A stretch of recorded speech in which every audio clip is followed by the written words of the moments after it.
नमस्कार, मी मिनल माळी मडवी. न्यूज मराठी 24/7 मध्ये आपल्या सगळ्यांचं स्वागत. घेऊया काही राजकीय बातम्यांचा आढावा. मी अनेक पदं भूषवली आहेत, मात्र कधीच सत्तेचा माज येऊ दिला नाही. काम करताना तो कुठल्या जिल्ह्यातला आहे हे देखील कधीच पाहिलं नाही. काम करताना जातपात पाहिली नाही, तो फक्त राष्ट्रवादीचा आहे का हे पाहिलंय, असं उपमुख्यमंत्री अजित पवार यांनी म्हटलंय. विकासासाठी जी मदत लागेल त्यासाठी कोणती कमतरता भासू देणार नाही, अशी ग्वाही देखील त्यांनी दिली आहे. तुमची बाजारपेठेला पण त्याच्यातनं एक गती मिळणार आहे, बाजारपेठेमध्ये एक उत्साह त्या निमित्तानं येणार आहे आणि म्हणून तेही काम आम्ही त्याच्यामध्ये करणार. भुयारी गटार योजना असेल, भुयारी विद्युतीकरण योजना असेल, त्याही आपल्याला टप्प्याटप्प्याने करायच्या. रहिमतपूरमधील नागरिकांच्या सर्व सोयी सुविधा युक्त अशा प्रकारचं गार्डन ज्यावेळेस संध्याकाळची वेळ असते त्यावेळेस तरुण मुलांना मुलींना किंवा आमच्या लहान मुला मुलींना किंवा नाना नानी वडीलधाऱ्यांना कुठेतरी दोन घटका एक चांगल्या पद्धतीनं त्यांना बसता आलं पाहिजे, स्वच्छ हवा त्यांना घेता आली पाहिजे. अशा पद्धतीनं उद्यान आपल्याला करायचे. मी तुम्हाला सांगतो की आमचं हे पॅनल आपण सगळ्यांनी आपलं पवित्र बहुमूल्यमत हे आमच्या करता दिलं तर निश्चितपणे आमच्या नंदनाताई आणि त्यांची सगळी टीम निवडून येईलच. परंतु त्याकरता केंद्राचा राज्याचा आज आमचे पालकमंत्री हे शंभूराज देसाई तेही शिवसेनेचेच आहे. त्यांना आपल्याला उद्या सांगतायत शंभूराजजी इथं आपल्याला मदत करायची, त्या पद्धतीनं ते आपल्याला मदत करतील. CSR मधली अधिक अलीकडच्या काळात मदत होते. जे मोठे मोठे उद्योगपती असतात, जे उद्योजक असतात, त्यांचा जो नफा असतो त्या नफ्यातले 2% रक्कम हा CSR करता तुम्हाला खर्च करता येतो. त्याच्यातनं पण आपण निधी आणू शकतो. अनेक ठिकाणी महाराष्ट्रामध्ये आणलाय, कारण तुमच्यामुळे माझ्यासारख्या कार्यकर्त्याच्या ओळखी खूप वाढलेल्या आहेत. मी NDA मधला एक घटक आहे. देश पातळीवर ज्यावेळेस महत्वाची राज्य NDAची कडे सत्ता येते किंवा त्यांचं बहुमत होतं त्यावेळेस आम्हाला तिकडं बोलवलं जातं. त्या राजधानीमध्ये जसं बिहारला त्या पाटणाला बोलवलेलं होतं, तिथं सगळे मुख्यमंत्री उपमुख्यमंत्री आम्ही एकमेकाला भेटतो. महाराष्ट्रात महायुतीचा एकहाती विजय होईल. नगरपंचायत आणि नगर परिषदेचे वातावरण विधानसभा निवडणुकीपेक्षा अनुकूल आहे. गुहागरमध्ये 18 पैकी 18 उमेदवार विजयी होतील, असा दावा गृहराज्यमंत्री योगेश कदम यांनी केलाय. नाही, मला वाटतं रत्नागिरी जिल्ह्यामध्ये 3 तारखेला रेकॉर्ड ब्रेक असे निकाल लागतील.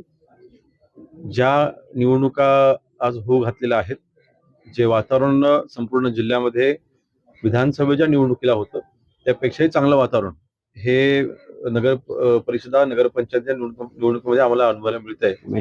गुहागरचेही निकाल ज्यावेळेस लागेल त्यावेळेस 17 नगरसेवक आणि एक नगराध्यक्ष असे 18च्या 18 उमेदवार हे निवडून येतील अशी स्थिती शहरामध्ये आहे.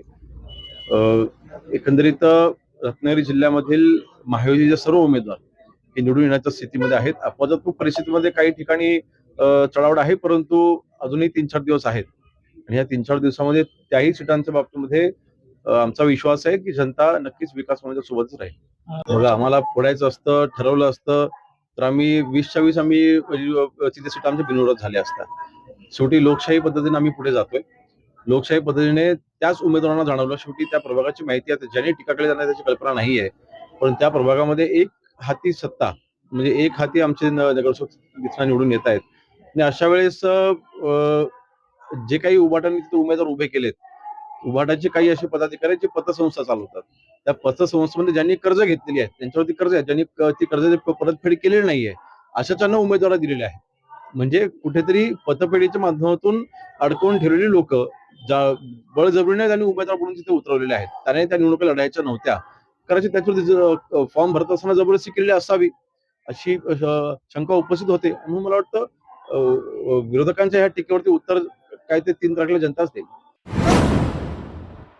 बीडच्या परळी नगर परिषद निवडणुकीसाठी आता प्रचार शिगेला पोहोचलाय. आमदार धनंजय मुंडे यांच्या पत्नी राजश्री मुंडे या नगर परिषद प्रचाराच्या मैदानात उतरल्यात. राजश्री धनंजय मुंडे यांनी परळीमध्ये महायुतीच्या उमेदवारासाठी प्रचार फेरी काढली. या प्रचार फेरी दरम्यान राजश्री मुंडे यांचं नागरिकांकडून स्वागत करण्यात आलं. त्यांचं महिलांनी औक्षण देखील केलंय.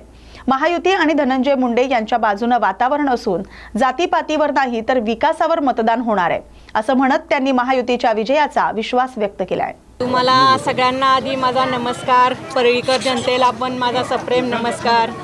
नगरपालिकेचे इलेक्शन चालू आहेत, प्रचार फेऱ्या चालू आहेत. खूप चांगला रिस्पॉन्स महायुतीच्या बाजूनी लोकांनी दिलेला आहे. लोकांमधला उत्साह दिसत आहे आणि साहेबांच्या बाजूनी वातावरण आहे. विकासावर मतदान होईल, इथं जातीपातीवर कुठलंच मतदान होणार नाही हा ठाम विश्वास मला आहे. साहेबांवर भैयावर एवढं लोकांचं इथं प्रेम आहे की समस्या लोक काही सांगतच नाहीत. कारण जसं साहेबांना कळतंय तसं साहेबांनी परळीचा विकास आणि विकासच केलेला आहे. त्याच्यामुळं समस्यापेक्षा साहेबांवरचं जास्त प्रेमच इथं दिसून येते. अर्थातच हा साहेबांसाठी चांगला शकून आहे. आताही साहेब खूप मोठ्या मताने निवडून येतील. साहेब आणि पंकजाताई दोघांवरही सगळ्या जनतेचं प्रेम आहे. जनता त्यांच्या बाजूनी कौल देईल हा विश्वास आहे. येवला नगर परिषद निवडणुकीची शहरात प्रचारात सर्वच राजकीय समीकरणांना वेग आलाय. महायुतीच्या उमेदवाराच्या प्रचारासाठी भुजबळ कुटुंब थेट मैदानात उतरत जोरदार वातावरण निर्मिती करताना दिसते. मंत्री भुजबळ तब्येतीच्या कारणास्तव मुंबई इथं आराम करत असल्यामुळे त्यांच्या कुटुंबातील माजी खासदार समीर भुजबळ, आमदार पंकज भुजबळ तसंच शेफाली भुजबळ, विशाखा भुजबळ स्वतः प्रत्येक प्रभागात जाऊन जोरदार प्रचार करत आहेत. शिवसेना नेते खासदार श्रीकांत शिंदे हे नांदेड दौऱ्यावर आले असता त्यांच्या हस्ते विविध भागांमध्ये संपर्क कार्यालयाचं उद्घाटन करण्यात आलं. यावेळी त्यांची प्रतिक्रिया घेतली असता ते म्हणाले की अनेक ठिकाणी प्रचारार्थ जात असून नांदेड जिल्ह्यामध्ये शिवसेनेला चांगलं यश मिळेल अशी आशा त्यांनी व्यक्त केली आहे. मी ऐकलं नाही त्याच्याबद्दलची माहिती घेतो मी, पण अशा सगळ्या वक्तव्यापासून सगळ्यांनी जे आहे परहेज केला पाहिजे. आचारसंहितेच्या निवडणुकीची आचारसंहिता जी आहे आणि चांगल्या प्रकारे प्रचार लोकांपर्यंत विकासाच्या गोष्टी ज्या आहेत त्या पोचवल्या पाहिजे. मी अजूनपर्यंत जे आहे त्यांच्याशी डिटेलमध्ये बोललो नाही. त्यांच्याशी बोलल्यानंतर त्याच्यावरती जास्तीचं मी जे आहे वक्तव्य करू शकतो. नांदेडमध्ये नगर परिषदेच्या निवडणुकीनिमित्त वेगवेगळ्या ठिकाणी प्रचार सुरू आहे. कालपासूनच महाराष्ट्राच्या वेगवेगळ्या भागामध्ये प्रचार सुरू आहे. नंदुरबार, जळगाव, धुळे, नाशिक, आज पाथरी, परतूर असेल, मानवत असेल, त्याचबरोबर हादगाव, मुखेड, ज्या ठिकाणी शिवसेना कधीच शिवसेनेचा नगरसेवक देखील नव्हता, कधी नगराध्यक्ष पदाचं कधी शिवसेना लढली नाही, अशा ठिकाणी देखील मोठ्या प्रमाणामध्ये शिवसेना जी आहे ही निवडणूक लढते आणि लोकांचा उत्स्फूर्त प्रतिसाद आहे. मोठ्या प्रमाणामध्ये लोक जे आहे जाहीर सभेला गर्दी करत आहेत आणि लोकांनी ज्या प्रकारे यश विधानसभेला दिलं तसंच यश जे आहे शिवसेनेला, कारण की शिंदेसाहेबांवरचा विश्वास जो आहे हा शिवसेनेचा वाढत चाललेला आहे. शिंदेसाहेबांनी मुख्यमंत्री असताना ज्या प्रकारे कामं केली, लोकांना माहिती आहे की लोकांपर्यंत ज्या योजना पोचल्या या मुख्यमंत्री असताना त्यांच्या कार्यकाळामध्ये पोचल्या आणि लोकांचा वाढणारा विश्वास, लोकांना अजून विश्वास जो शिवसेनेबद्दल वाटून राहिलेला आहे. या नगरपरिषदेच्या निवडणुकीमध्ये शिवसेनेला मोठं यश जे आहे ते या ठिकाणी मिळेल. जालना जिल्ह्यातील अंबड इथं नगर परिषद निवडणूक प्रचारासाठी भाजप प्रदेशाध्यक्ष रवींद्र चव्हाण यांच्या सभेचं आयोजन भारतीय जनता पार्टी जालना यांच्या वतीनं करण्यात आलं होतं. या प्रसंगी नगराध्यक्ष पदाच्या उमेदवार देवयानी कुलकर्णी यांना आणि संपूर्ण भारतीय जनता पार्टीच्या नगरसेवकांना भरघोस मतांनी विजयी करा अशी मागणी करत मतदारांना त्यांनी आवाहन केलंय. हे ठरवलं तर पाहिजे. माझे आपणा सर्व अंबडवासियांना मला वैजापूरला सभेला जायचंय, उशीर झालाय. मी आपणा सर्वांना विनम्रपणे फक्त एवढीच विनंती करायला आलो आहे. आपण सर्व 2 तारखेला होणाऱ्या निवडणुकीमध्ये ही निवडणूक तुम्हाला एक गोष्ट लक्षात ठेवून या निवडणुकीमध्ये मतदान करायचं आहे. आपल्या पुढच्या पिढीचं भविष्य उज्ज्वल जर करायचं असेल तर तुम्हाला आम्हाला सर्वांना कमळाचं बटन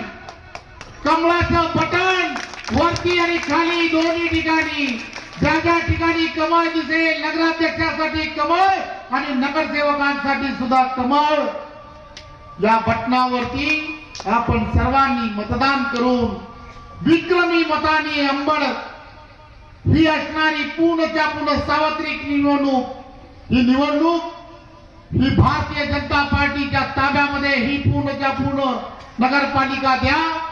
मी तुम्हाला पुन्हा एकदा ही विनंतीच करायला आलो आहे. आपण सर्वजण करणार ना? किती जण करणार? घराघरात जाऊन सांगा 51% लढाई आपल्याला जिंकायची आहे. या बातमीसोबतच राजकीय आढावामध्ये आता इथेच थांबतोय. अशाच राजकीय महत्त्वाच्या बातम्यांसाठी पाहत रहा न्यूज मराठी 24/7. नवा भारत, नवा विचार.